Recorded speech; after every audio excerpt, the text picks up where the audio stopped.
la religion, ce n'est pas le judaïsme. Le judaïsme, c'est un lien avec l'infini au niveau du peuple d'Israël, mais au niveau de l'ensemble de l'humanité et je dirais même de l'ensemble de toute la création. Et donc la Kabbalah, c'est comment recevoir les Kabbal, Kabbalah, c'est la réception ou la perception de ces valeurs divines et au niveau de l'ensemble des choses. À savoir que je ne peux pas prendre seulement un élément en négligeant l'autre. Je dois considérer que la vie est un organisme complet et de la même façon que j'utilise cette compréhension pour soigner mon corps, je dois aussi rencontrer les éléments de mon âme. Eh bien, nous avons le plaisir d'être en ligne ce matin avec Rav Yoel Ben Harosh. Yoel, bonjour, Boker Tov. Shalom, Boker Tov. Merci à vous, merci de me recevoir aujourd'hui. Merci d'être avec nous ce matin. Alors, c'est pour une très bonne, excellente raison que nous vous avons sollicité pour parler de votre dernier ouvrage. Alors d'abord, je ne pense pas que j'ai besoin encore de vous présenter, mais on va tout de même le faire. Vous êtes rabbin, vous êtes un expert en matière d'études de la Kabbalah et vous êtes bien entendu artiste. Et avec vous, je voudrais donc que l'on revienne sur nos derniers ouvrages que vous avez publiés, que vous publiez ces jours-ci, le nouveau livre qui est Les clés de la Kabbalah. Cet ouvrage, il a pour objectif, comme son nom l'indique, d'essayer d'apporter au lecteur les clés de la Kabbalah. Pourquoi c'est si important aujourd'hui, Yoel, de parler de la Kabbalah? Parce qu'effectivement, on le sent, on a le sentiment qu'on parle de plus en plus de la Kabbalah et que, on va dire, les commentaires de la Torah, du Niglé, eh bien, ils ne sont jamais épuisés, mais on a le sentiment qu'il y a dans la population une volonté d'aller plus loin, d'aller même rechercher, on va dire, les commentaires du Nistar. Alors, Daniel, vous avez raison complètement dans votre analyse et c'est pour une raison très simple que j'ai bien décidé donc de mettre au niveau de notre peuple, Bessiata Bishmaya, en toute humilité, cette notion de vision globale. Parce qu'il ne s'agit pas seulement d'un livre qui traite d'éléments de Kabbalah, il s'agit en réalité de l'élargissement de la vision de l'homme, de l'être, concernant notre rapport à l'infini, béni soit-il. Je veux dire par là, avec des mots simples, que nous avons l'impression que Dieu est religieux. Et là, je montre qu'il n'en est rien.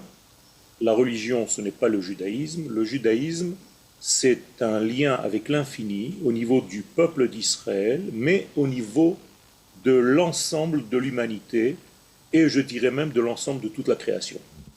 Et donc la Kabbalah, c'est comment recevoir les Kabbal, Kabbalah, c'est la réception ou la perception de ces valeurs divines et au niveau de l'ensemble des choses. À savoir que je ne peux pas prendre seulement un élément en négligeant l'autre. Je dois considérer que la vie est un organisme complet et de la même façon que j'utilise cette compréhension pour soigner mon corps, je dois aussi rencontrer les éléments de mon âme. À savoir que la Torah ne touche pas l'individu seulement, mais elle touche le collectif, elle touche en réalité toutes les nations du monde et tous les éléments du monde, le minéral, le végétal, l'animal et l'homme. Et donc cette vision élargie nous permet un accès beaucoup plus authentique des valeurs de la Torah. C'est en fait le but de ce livre, Be'ezrat Hashem. Alors c'est effectivement une nouvelle dimension. On en parlait hier avec Marc Eisenberg qui calquait, on va dire, l'épisode des explorateurs sur la réalité israélienne, sans rentrer dans les détails.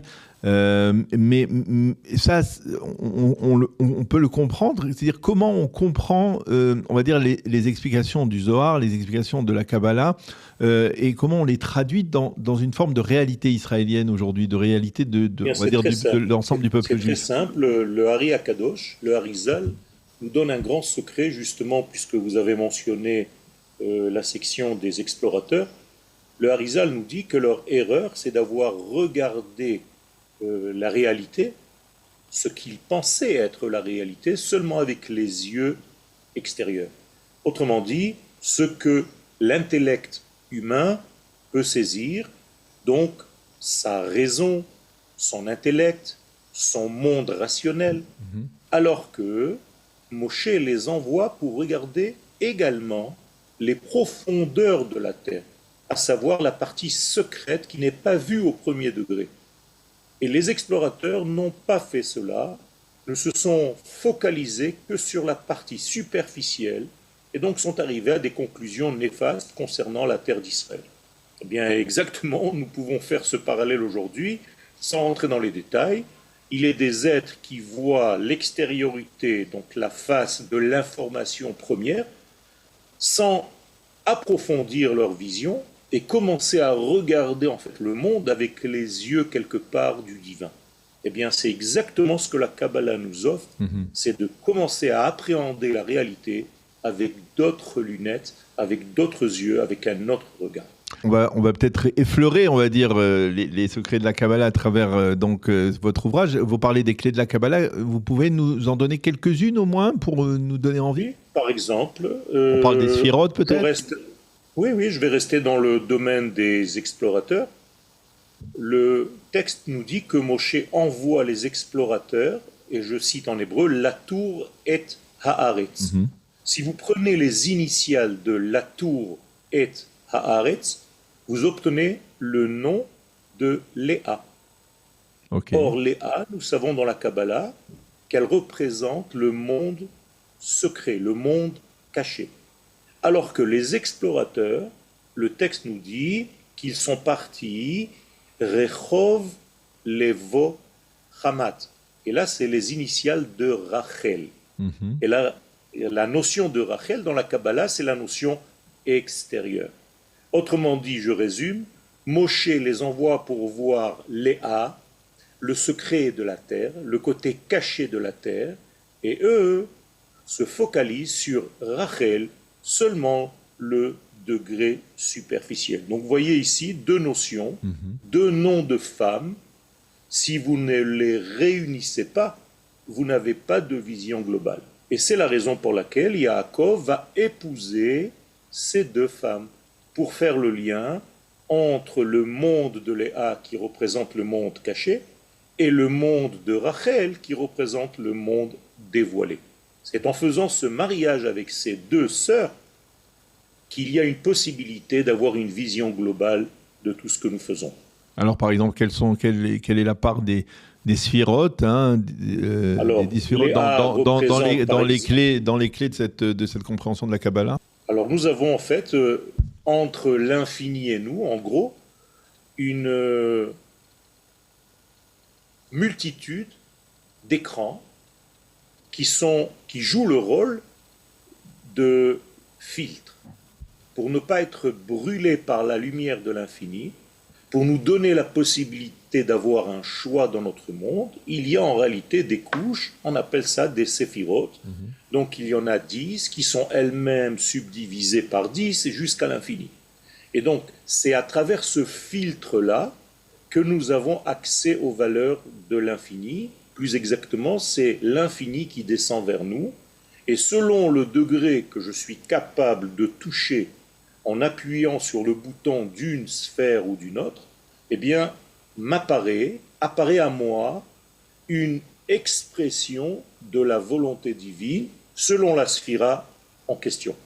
Donc les séphirotes, depuis celle qui est au-dessus, qui est Keter, qui est la couronne, en passant par la Chochma, la Bina, le Chesed, la Gvura, la Tiferet, Netzachod, Yesod, jusqu'à la Malchut, la dernière sphère, qui est la plus proche de nous. Et donc, il faut bien entendu, et c'est ce que je fais dans le livre, expliquer la notion de chaque séphira, son contenu et sa raison d'être, quelle est sa qualité et comment faire fonctionner tout ça, comment l'infini béni soit-il a tout mis ce système en place pour nous être accessible. Alors, ça donne envie effectivement de mieux comprendre, on va dire, et de mieux découvrir ces clés de la Kabbalah, mais comme on le fait dans cette émission, puisque c'est une émission d'actualité, je voudrais vous demander tout simplement, on va dire, cet engouement pour la Kabbalah que l'on découvre aujourd'hui dans la réalité israélienne, il pourrait être donc le prélude à une forme de Géoula, de délivrance messianique. Mais je voudrais savoir si vous pouviez nous donner des éléments, peut-être dans la réalité israélienne, dans ce que nous vivons aujourd'hui, dans cette guerre qui n'en finit pas, dans ces événements que nous vivons et que nous avons le sentiment de vivre dans une dimension effectivement miraculeuse ou messianique. Comment on peut utiliser les clés de la Kabbalah pour mieux les comprendre sous ce prisme? Okay. Alors vous avez d'abord raison de connecter entre l'étude de la Kabbalah et la libération totale, la Géoula, ce qu'on appelle la Géoula. Rabbi Shimon Bar Yochai, alav shalom, dans le Zohar, nous dit que c'est grâce à cette étude que nous sortirons sains et saufs de ce dernier exil dans lequel nous étions et que nous sommes maintenant en train de revenir sur notre terre pour dévoiler tout ce secret-là. Alors, pourquoi cette étude précisément et pas une autre? Justement parce que c'est l'étude de la Torah qui est liée à la matière même de la terre d'Israël. C'est comme si c'était la Torah de la matière. Alors que jusqu'à maintenant, nous pensions que la Torah était un esprit, là nous avons en fait une nouvelle relation avec la matière de ce monde qui contient, qui est censé révéler les valeurs de l'infini. Alors, tout ce que vous voyez dans la Torah, les mots, les terminologies, les choix des noms, ce sont des noms de codes. Et donc, si vous savez traduire ces codes, si vous avez un décodeur, eh bien, vous pouvez comprendre à quelle sphère ou autre sphère je peux référer le sujet en question. Par exemple, quand vous parlez de la guerre entre l'Iran et Israël, ou bien d'autres pays, eh bien, il faut savoir que dans la Torah, l'Iran appartient à une sphère, Israël appartient à une autre sphère, et tout le sujet ici, c'est comment faire que la lumière divine, à travers tous ces éléments qui parfois se contredisent, on arrive à dévoiler cette lumière sur terre.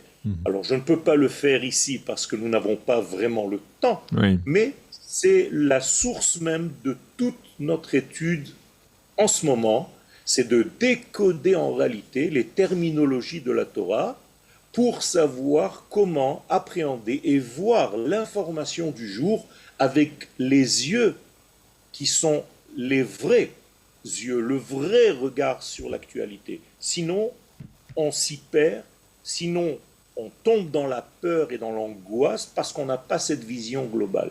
Voilà. En gros, ce que je dis, c'est que tout est déjà écrit. C'est à nous tout simplement de décoder, de dévoiler les choses et de mettre les choses en place. Et c'est très rassurant parce que quand vous allez rentrer dans le livre, vous allez voir, et j'arrive d'ailleurs à la fin, les derniers chapitres de ce livre, Baruch Hashem, qu'Akadosh Baruch Hu m'a permis de mettre en place, eh bien on parle du 7 octobre et de tout ce qui s'est passé depuis le 7 octobre jusqu'à maintenant. Ça veut dire que l'actualité, comme je l'ai dit tout à l'heure, n'est pas en dehors du système. Ce n'est pas un degré religieux, ce n'est pas un livre qui traite de religion.